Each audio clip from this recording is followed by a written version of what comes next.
My friend was brutally murdered in her sleep this weekend.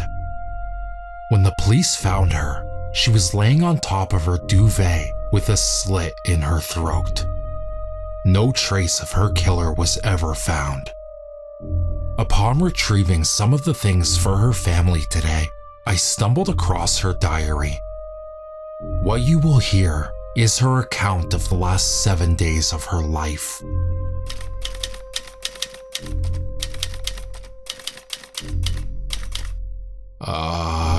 Dear diary, I guess? I really don't know how I'm supposed to start this thing. The therapist recommended I acquire some kind of journal to help catalog my thoughts. It's supposed to keep me grounded and in the present if I start to have another panic attack. So, here we are. It's Monday the 9th, and I'm supposed to be at work right now. Except that I'm not. I moved to a newly built condo in a quiet suburban street today. I had something of a mental breakdown earlier in the year that left me hyperventilating on the wrong side of the guardrail on the Golden Gate Bridge. It took 2 agonizing hours of talking to a police officer to convince me not to embrace the void and to choose life instead. I was then immediately brought to a hospital to be evaluated by a psychiatrist. The next day, I went home and immediately listed my apartment for sale. There were too many memories there that I did not want to keep, and I needed a fresh start. My new place is exactly what the doctor ordered. It's a modern 2-up, 2-down townhouse. It really has all the things a growing millennial needs. USB ports in every outlet, high-speed Wi-Fi, and good cell reception. I am in love with this place. There's an open kitchen and living area towards the back with these amazing floor-to-ceiling sliding glass doors. These lead onto a cute little deck and tiny patch of grass, which I'm told is called a lawn. I really wouldn't know. I've only ever lived in apartments. Towards the front, there's a spare room, which until I have more money is going to remain unfurnished. Then there's my bedroom and the bathroom. The bedroom sits at the back of the house, above the deck, and the bathroom takes up the front. The whole place is wide open, spacious, and it lets the light in. It honestly feels like my soul is taking a big breath of fresh air. I do have a neighbor, and I assume that their house is a mirror image of mine. I haven't met them yet, but I hope that I bump into them soon. A little human contact couldn't go far amiss in my new life. I guess I should go and unpack some more of my stuff. It should help to ease my anxiety about my new place if everything is in some kind of order. Do you say goodbye to a diary? I have absolutely no idea. There needs to be a guide about diary etiquette online somewhere. So it's like 10:30 p.m.-ish. I've just got back to my room after a frantic search around the house for my breaker box. Can you believe it? 12 hours in the house, and I get a power cut. I fell asleep with the landing light on, and I guess the sudden absence of light woke me up. I jumped out of bed and initially thought I was blind. Suburbia is really dark at night. My eyes eventually adjusted enough to penetrate the darkness. I fumbled my way down the stairs into the kitchen and grabbed the flashlight off of the fridge. It's one of those cheap magnetic ones. I received it as a gift in a stocking one Christmas. I flicked it on and scanned the kitchen for a breaker box. It wasn't in the kitchen or the living room.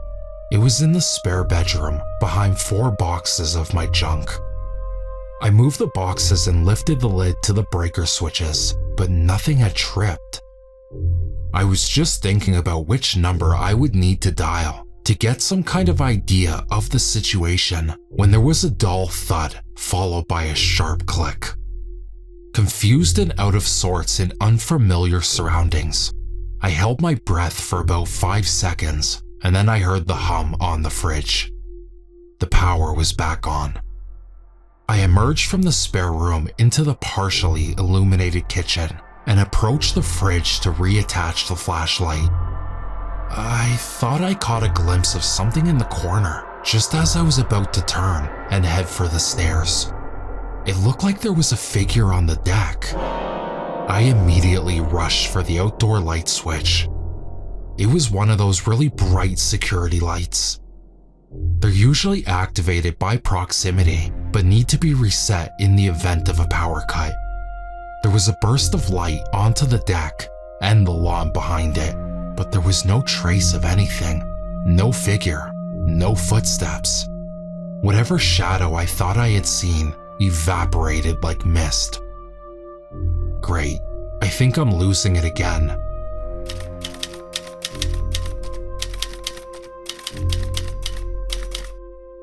Hello, diary. I must apologize for my minor outburst last night. The internet tells me what I experienced was a rolling blackout, and I guess my mind was just playing tricks on me. Today is my first day back at work after a week off, so I'm a little stressed and honestly a little anxious about that. I work as a graphical artist for a bank. I produce their advertisements and customer-facing posters and emails. It's really fun work, but there are tight deadlines, and I'm constantly trying to please everyone. Hopefully my first day back isn't quite so intense. With a bit of luck, I won't have to endure another power cut tonight. Diary, there's a footprint on my deck. Not a set or trail of footprints, just one enormous, muddy boot print right outside the sliding doors. If I were to put my foot where the prints sit and close the doors, my toe would be pressed right against them. Someone was standing at my door. I didn't catch it last night because it was dark, and the deck is stained a deep chestnut color. I really don't know what to do. I've called the police, but they completely dismissed me. I'm sorry, ma'am. There's nothing we can do without an intruder actually present. So I called my friend Matt, to stay over for the night, which makes me feel a little more secure. I think if I can spend one night in the house without a disturbance, I'll feel a lot better. At the end of the day, it was one boot print. It might have been there before I even moved in for all I know. I hope I'll forget about it in the morning. Wish me luck, diary. I'm turning in for the night.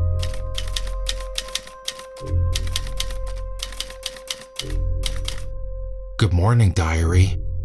I slept like a log last night. No nightmares featuring a big-footed muddy intruder inexplicably appearing on my deck. I found Matt sitting at the breakfast table upon my arrival to the kitchen. He claims he didn't experience anything out of the ordinary last night, aside from some creaking in the house. With it being a new build, I'm willing to put this down to the house settling or me turning over in my sleep. I'm feeling incredibly positive today. I'm falling in love with the new house, and I'm starting to feel safe, and I've just had breakfast and coffee before work for the first time in years. I'll be late home from work tonight. I've been invited for drinks with some colleagues as a sort of welcome back celebration.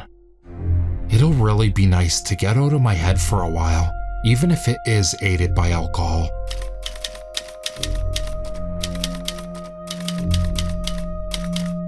The back door was open this morning. I came downstairs to get a glass of water and some painkillers to alleviate the headache. I felt the cool morning air raise goosebumps on my neck, and they made the hairs on my arms stand on end before I reached the bottom of the stairs and located the source of the chill as I rounded the corner. I don't remember much of last night after getting home, but I'm fairly confident I didn't touch the door. I'm not a smoker, and I haven't owned a pet for years, so there was no logical reason for me to have opened the back door last night at all, let alone leave it wide open. I'm going to the hardware store immediately to pick up new, heavy-duty locks, and I've got a locksmith arriving later on this afternoon to install them. I have an appointment scheduled with a security company later on this week to get an alarm system installed with a remote panic button. This situation is slowly deteriorating into something I can't explain. I'm going to go around to the neighbor and see if they've heard or experienced anything similar.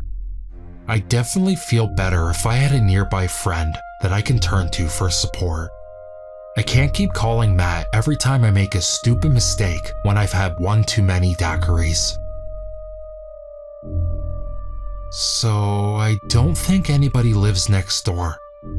I knocked on the door and rang the doorbell, which still works surprisingly, and received no answer. After some observation, the house was absolutely spotless, externally and internally. I'm not sure that it was ever inhabited. Every window on the ground floor is covered with a pair of heavy blackout curtains, except for one, the front room. Peering through the window, I could make out a solitary wooden chair in the middle of the room, facing the window. I saw no evidence of any other furniture, past or present. There was no indentations on the carpet, no empty boxes, no discoloration on the walls. It looked as if the house had remained untouched since it was built earlier this year. I don't feel comfortable about this at all. Something just doesn't feel right. I'm going to ask some of the other people in the neighborhood about the house and see if they can shine some light on this for me. In the meantime, I'm going to invest in a safety chain on my front door. I don't feel safe anymore.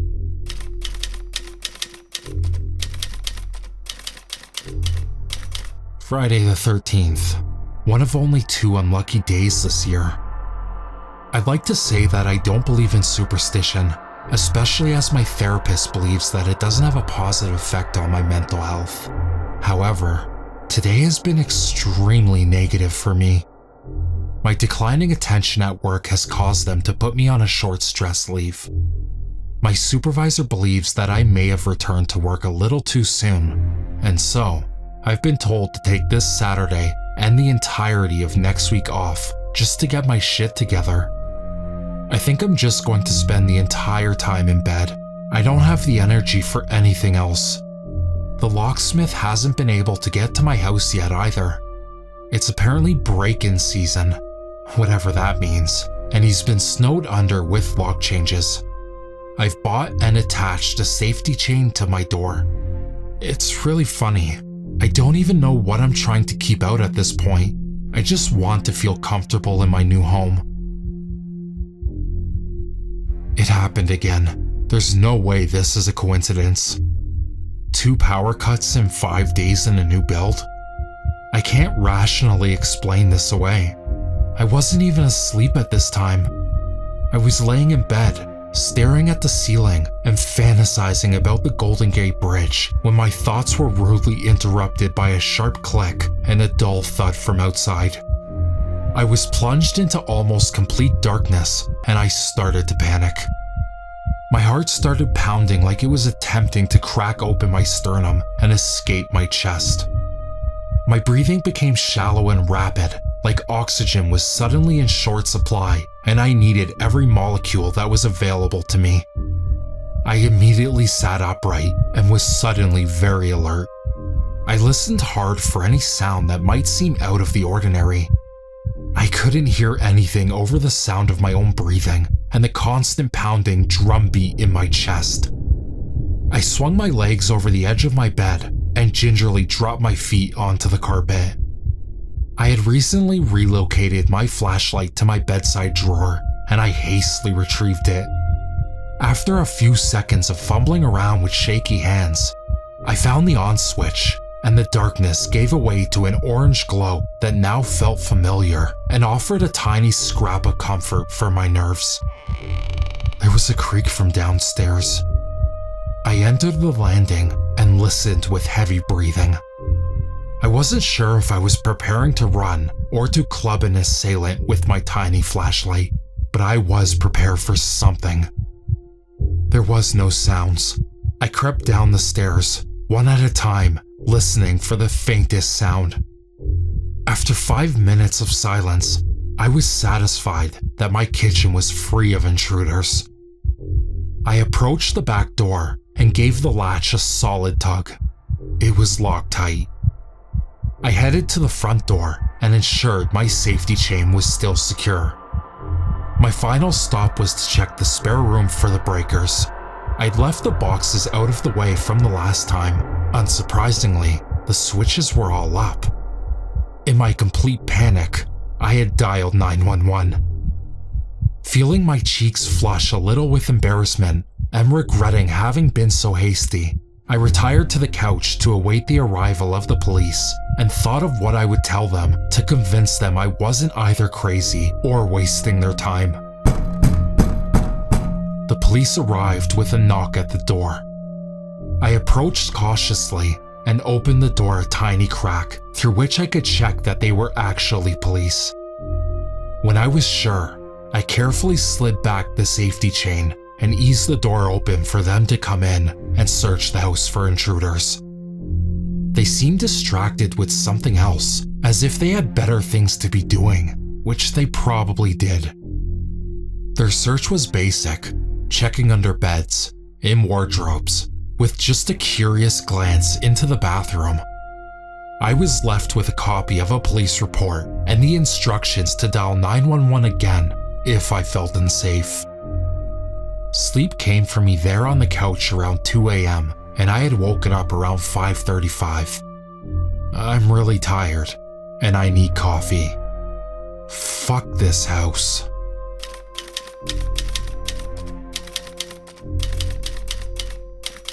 It's around 4 p.m. now and I'm too tired to function. Still no word from the locksmith or the security company. I'm not sure this police report will protect me if push comes to shove. I spent the last few hours on the phone making plans to get out of here. I have an Airbnb for tomorrow and 5 apartment viewings this week. I'll have to rent this place out and write off my plans of my dream home. I'm going to pack everything I need and get an early night. I'm leaving very early tomorrow as I have a pretty decent drive to make. On the move again. I hope this isn't going to be a reoccurring theme for me.